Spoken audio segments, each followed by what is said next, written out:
Le Galaxy Z Fold 6 est sorti récemment et vous le savez, je suis un grand fan de cette gamme puisque j'utilise le Fold 5 en smartphone parfois principal, parfois secondaire au quotidien. Et donc j'avais hâte de voir ce que Samsung allait proposer avec cette nouvelle gamme.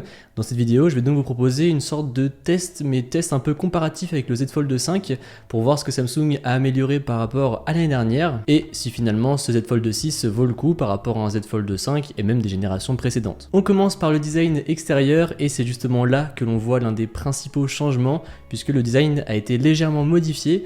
On passe de formes arrondies à des formes un peu plus rectangulaires et on passe également sur des contours ainsi qu'une charnière mate qui sont pour ma part beaucoup mieux je trouve puisque du coup on a beaucoup moins de traces de doigts et je trouve que c'est beaucoup plus agréable à prendre en main. L'autre petit changement c'est les objectifs à l'arrière, ils sont désormais un peu plus massifs notamment à cause des petits ronds qu'on a autour des objectifs, même si on le verra après la partie photo c'est pas vraiment mieux au final. Mais ce qui apporte le plus gros changement du fait d'avoir ce nouveau design justement, c'est que à l'avant désormais on a un écran complet sur la face avant, on a un écran vraiment parfaitement rectangulaire, tandis que sur le Z Fold 5, on a en haut et en bas, on a deux espèces de petits arrondis noirs au niveau de l'écran, et au final du coup ça perd juste un peu de surface d'écran. Là, ce n'est plus le cas avec ce Z Fold 6, et du coup l'utilisation de cet écran sur la face avant est beaucoup plus agréable je trouve.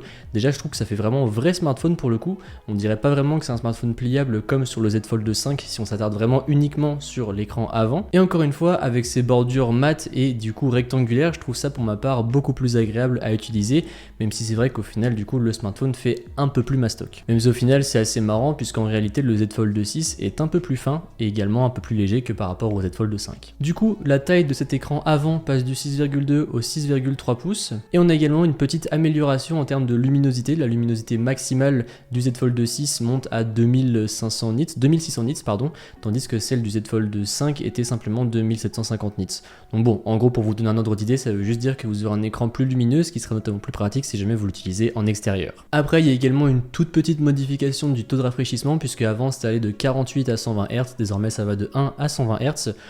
Au quotidien, vous le verrez pas forcément, en revanche votre batterie vous en sera reconnaissante puisque du coup quand vous faites de la lecture par exemple avec cet écran de façade, et bien justement le taux de rafraîchissement va descendre à 1 Hz, ce qui par définition consommera moins de batterie. Pour l'appareil photo sur la façade avant pour le coup c'est le même que l'année dernière, qui était déjà le même que l'année d'avant. Pour ce qui est de l'écran interne, on retrouve du coup un format qui ressemble un peu plus à celui d'un passeport, de par encore une fois le fait que ça soit vraiment rectangulaire désormais et non plus arrondi. Personnellement j'aime beaucoup, et comme pour la façade avant, et bien on retrouve un écran qui va être un peu plus lumineux. Et au final c'est tout, pas d'autres nouveautés. Après pour moi je trouve déjà cet écran très bon, donc là voilà ça ne me dérange pas. Pareil pour tout ce qui est pliure, je ne vais pas revenir dessus puisque pour moi c'est comme l'encoche, il y a simplement les gens qui ne l'ont jamais utilisé qui crachaient dessus à l'époque. Bah là pour moi les pliures c'est pareil, à l'utilisation au quotidien franchement ce n'est pas dérangeant. Et puis ça fait quand même quelques années maintenant qu'on a des smartphones qui se plient, donc bon voilà, pour moi en tout cas pas besoin d'évoquer le sujet. Donc au final pas réellement de différence là pour le coup par rapport à un Z Fold 5, et là où je suis un peu déçu c'est sur la partie photo, puisque du coup la caméra cachée sous l'écran reste la même et ça vous propose des clichés vraiment pas terribles, même si celle-ci sert uniquement pour des conf calls ou des visios. Je trouve vraiment ça limite pour un smartphone de ce prix-là. Alors après, c'est une très belle prouesse de pouvoir effectivement cacher la caméra comme ceci, mais personnellement, je préférais une caméra comme sur par exemple celle des Pixel 9 Fold, 9 Pro Fold, bref, je sais plus le nom, mais les nouveaux Pixel pliants.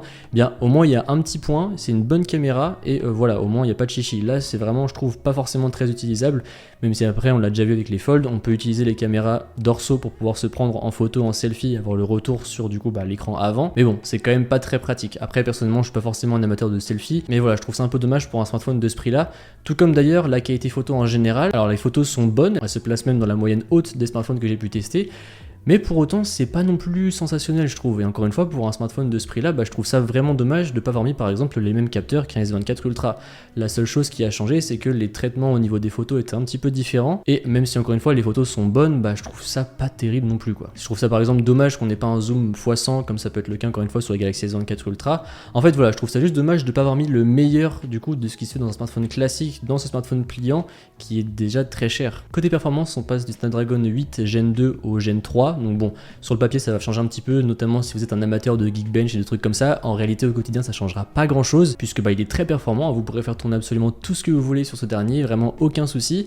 En revanche là où ça va différer un petit peu c'est en ce qui concerne la batterie, puisque du coup vous aurez environ 1h20 de batterie en plus en fonction de comment vous utilisez le smartphone. Et ça pour le coup je dois avouer que c'est plutôt plaisant, même si personnellement j'avais pas vraiment besoin de jus en plus par rapport à un Z Fold 5, c'est toujours ça de prix. En revanche, chose qui va jouer en sa faveur pour le Z Fold 6, c'est sa longévité, puisque désormais on a 7 ans de mise à jour garantie, tandis que sur le Fold 5 c'était 4 ans. Alors après c'est sous réserve que le téléphone tienne pendant tout ce temps, puisque bon, on l'a vu, sur le long terme, les smartphones qui se plient, il y a quand même souvent des soucis. Personnellement, encore une fois, là j'entame du coup ma deuxième année avec le Fold 5, j'ai rien à signaler. Pareil sur le Flip 5 que j'ai avec moi, rien à signaler. Mais j'ai vu pas mal de gens qui utilisaient notamment encore des Z Fold 4 et avec l'écran qui commençait à craquer un peu quand ils pliaient l'écran. Donc bon, à voir ce que ça fait, mais en tout cas si jamais le téléphone tient jusque là, eh bien vous aurez des mises à jour. Les grosses nouveautés avec ces Samsung, que ce soit le Z Fold 6 ou le Flip 6, c'est Samsung AI. Alors vous trouverez énormément de vidéos à ce sujet sur YouTube. Personnellement je vais me focaliser que sur ce que j'ai utilisé au quotidien. Alors c'est vrai que pour la recherche c'est très pratique, celle de maintenir la barre du bas, d'entourer l'objet que vous voulez chercher et après ça l'affiche, ça c'est très pratique. Mais pour la retouche photo, voilà, c'est marrant 5 minutes à montrer aux potes. Après au quotidien c'est pas vraiment un truc que j'utilise beaucoup, à part effectivement le fait de retirer des objets quand ça marche, puisque c'est vrai que parfois ça s'est montré un petit peu capricieux. Donc bon, là je vous ai montré avec le Flip 6, mais c'est la même chose sur le Flip ainsi que sur le Fold. En revanche, là où j'aurais aimé avoir une amélioration sur ce Fold 6, c'est en ce qui concerne les haut-parleurs, puisque je vous en parlais déjà dans ma review du Fold 5, on les obstrue assez rapidement quand on va regarder des vidéos, et malheureusement c'est toujours le cas. Donc ça pour le coup, je suis un petit peu déçu qu'il n'y ait pas eu d'amélioration. Du coup, conclusion sur ce Fold 6, est-ce que je vais être amené à vous le recommander ou pas ? Ça va dépendre de vous, de ce que vous cherchez déjà, si vous cherchez un smartphone pliable ou pas. Après pour moi, je trouve que clairement c'est trop cher par rapport à ce qu'il va pouvoir vous offrir. Alors c'est un excellent téléphone, hein, il a un très bel écran, la batterie est bonne. Mais encore une fois, moi c'est vraiment sur la photo que ça me fait tiquer, puisque quand je paye ce prix-là dans un smartphone, j'ai envie qu'il soit le meilleur partout et avoir les dernières technologies du moment. Même si après je sais que le fait de pouvoir plier un écran, le fait de cacher une caméra sous un écran, ça a un coût. Et ben je trouve ça juste dommage de ne pas avoir mis le meilleur pour la partie photo. Après si vous avez déjà un Fold et que vous voulez changer, personnellement, je trouve que à moins d'avoir en dessous d'un Z Fold 4 et peut-être un Z Fold 4 et encore, ça vaut pas vraiment le coup de changer au final. Mais du coup, conclusion, j'ai apprécié tester ce Z Fold 6, mais pour moi, ça vaut pas vraiment le changement, donc je vais garder mon Z Fold 5 avec moi encore un an, je pense.